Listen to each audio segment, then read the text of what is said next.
Olá, pessoal! Vamos começar a nossa aula online e hoje nós temos um tema muito interessante que nós vamos falar exatamente sobre as energias renováveis e as energias não renováveis, tá? Então vamos aprender exatamente qual é a diferença que existe entre esses dois tipos de energia, tá? Então vamos lá. Fontes de energia não renováveis é a energia que vem de uma fonte que existe na natureza em grandes quantidades, mas uma vez esgotada, ela não pode ser regenerada, tá? Ela possui uma reserva finita, pois é necessário muito tempo para sua formação. São consideradas energias poluentes, exatamente porque sua utilização causa danos para o meio ambiente. Agora, vamos ver, né, a diferença e a gente tentar entender o que são fontes de energia renováveis. As fontes de energias renováveis é uma forma de energia considerada limpa, exatamente porque ela não deixa resíduos na natureza.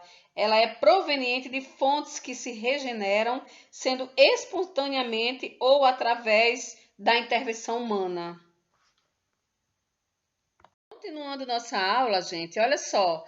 Agora vamos falar um pouco só sobre as energias renováveis. Não vou demorar muito nessa parte aqui, porque é só para vocês analisarem exatamente as formas de energias renováveis. Como vocês podem ver aí, biomassa, eólica, solar e a energia hidrelétrica, tá? Então, são vários tipos de fontes renováveis de energia, não são só essas. Aí nós podemos acrescentar, olha só, a geotérmica, né? A das ondas, das marés, que também são fontes de energia renováveis, né? São aquelas que elas não se esgotam, que ela tem potencial na natureza. Gente, a energia solar e a energia eólica, apesar de serem energias renováveis, elas também possuem desvantagens, tá? Então, nós vamos ver aqui, né, nesse momento, as principais vantagens e desvantagens, primeiro, da energia solar, tá? Então, a maioria das vantagens da energia solar está relacionada com seus benefícios ambientais. Dentre os pontos, a gente pode destacar é uma energia renovável, né, que ela é advinda do sol, ela é inesgotável, ela é gratuita, né, energia advinda do sol, não possui custos, ocupa pouco espaço, né, existem outras fontes que precisam de grandes espaços, como as hidrelétricas, não emite poluentes, ela tem uma baixa necessidade de manutenção, apesar de ser uma tecnologia cara, né? Ela também é acessível em lugares remotos, né? Exatamente porque não precisa demandar grandes investimentos em linhas de transmissão, mas ela também tem suas desvantagens, tá? Todo o sistema de produção de energia, ela possui o seu lado ou o seu efeito colateral, né? A sua desvantagem. A energia solar ela não é diferente. Com respeito a essas desvantagens, nós podemos citar, olha só, o custo elevado, né, porque a tecnologia da produção da energia solar é muito cara, as placas, elas são exclusividade da população economicamente mais rica, tá certo?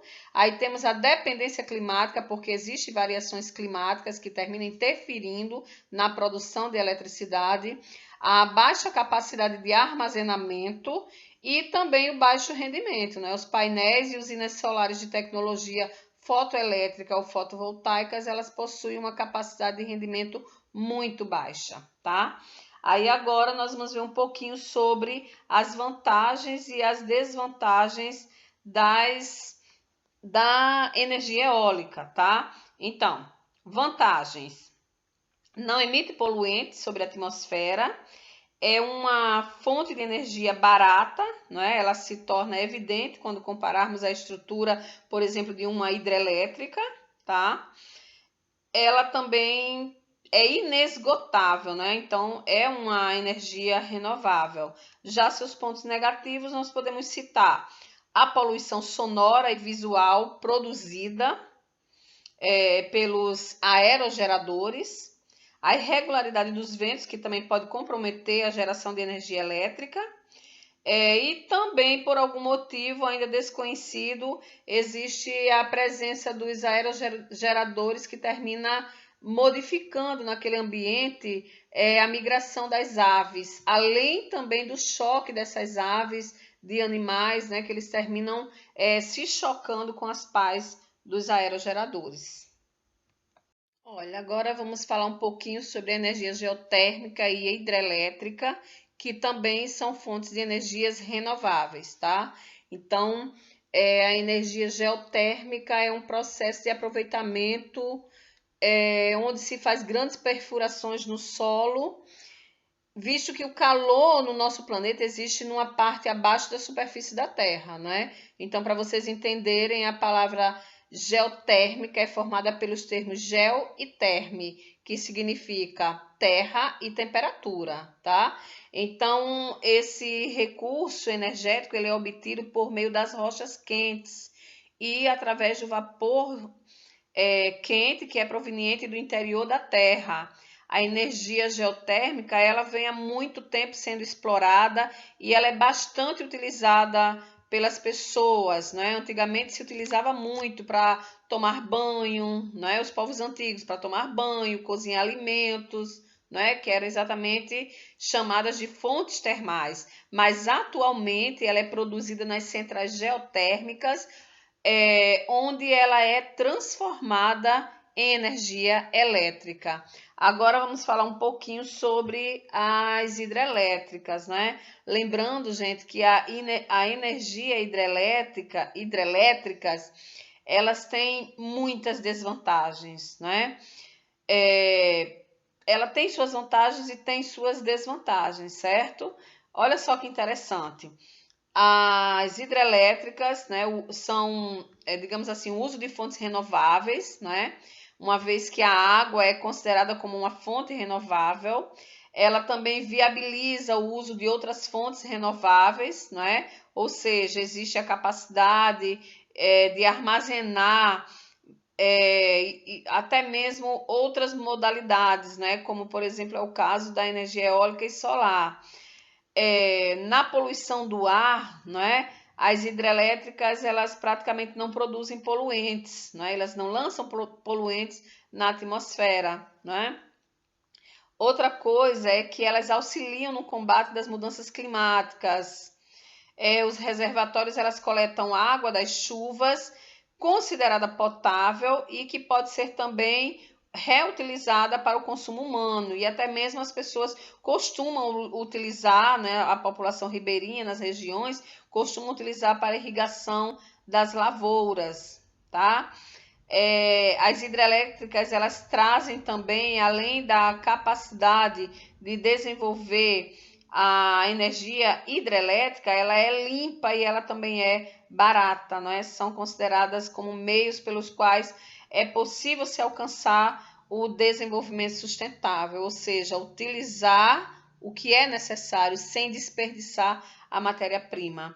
Agora, como desvantagens, infelizmente nem tudo é perfeito, né? Quando se fala do uso de energia hidrelétrica, existem também vários problemas relacionados a esse recurso, tá? Por exemplo, na instalação de usina hidrelétrica, as comunidades locais, infelizmente, elas são retiradas daqueles locais, né, para instalar uma usina, e aí essas comunidades, que muitas vezes são indígenas ou tradicionais, são obrigadas a saírem daquele local. Existe também o desmatamento, portanto, existe aí a perda do equilíbrio do ecossistema, já que as áreas onde as hidrelétricas são construídas, elas são muito amplas, né? E aí ocorre uma perda em relação às plantas que existem ali naquela região, né? E até mesmo a vida aquática, que também é profundamente afetada, né, devido a essas construções, como perdas de espécies de peixes, por exemplo.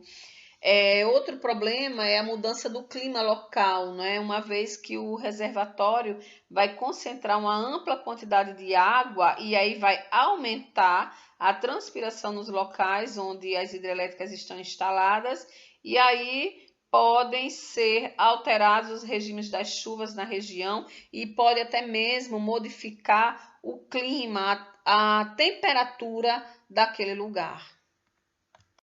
Falando um pouquinho sobre energias não renováveis, então aí vocês podem observar alguns exemplos, né? Como, por exemplo, o carvão mineral, o petróleo e as usinas nucleares, né? Que são exatamente fontes de energias não renováveis e que são aquelas que são esgotáveis e que apresentam um nível de poluição elevado ao meio ambiente. Falar um pouquinho agora sobre o carvão mineral e o petróleo, tá? O carvão mineral é um combustível fóssil muito usado atualmente nas siderúrgicas e nas usinas termoelétricas para a produção de energia, tá? Portanto, é um recurso não renovável e ele é originado de restos de plantas ao longo de milhões de anos, né? Ou seja, restos de vegetais que viveram há milhões de anos em locais pantanosos, né? À medida que esses vegetais eles morriam, mas suas partes iam se acumulando nos fundos dos terrenos lodosos, né? Daí dando origem e formando o carvão mineral. Já o petróleo, gente, ele é composto por hidrocarbonetos, né? Além de enxofre, oxigênio, nitrogênio. Então, pelos nomes aí dá para a gente observar que é uma substância oleosa e inflamável, né? E, infelizmente, é a principal fonte de energia no mundo atual, tá? Também é o resultado da transformação da matéria orgânica acumulada no fundo dos oceanos e mares por milhões de anos sob a pressão de sedimentos. Gás natural e energia nuclear é o nosso assunto de agora. O gás natural ele é composto por uma mistura de hidrocarbonetos, como metano, butano, propano, tem outros gases, né? Eles são submetidos à temperatura ambiente e pressão atmosférica, então eles vão permanecer no estado gasoso, tá?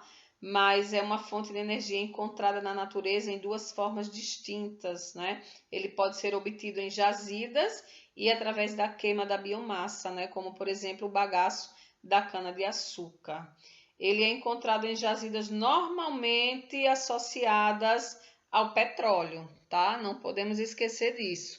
Já a energia nuclear ou energia atômica, como também é conhecida, ela é produzida nas usinas termonucleares, que elas utilizam urânio e outros elementos como combustível, né? O princípio do funcionamento de uma usina nuclear é a utilização do calor para gerar eletricidade. E o calor, ele é proveniente principalmente da fissão dos átomos de urânio, né, que é um recurso mineral não renovável, encontrado na natureza e que também ele é utilizado na produção de material radioativo para o uso da medicina. Pronto, gente, terminamos a nossa aula, tá certo? Obrigada pela atenção de vocês e tchau.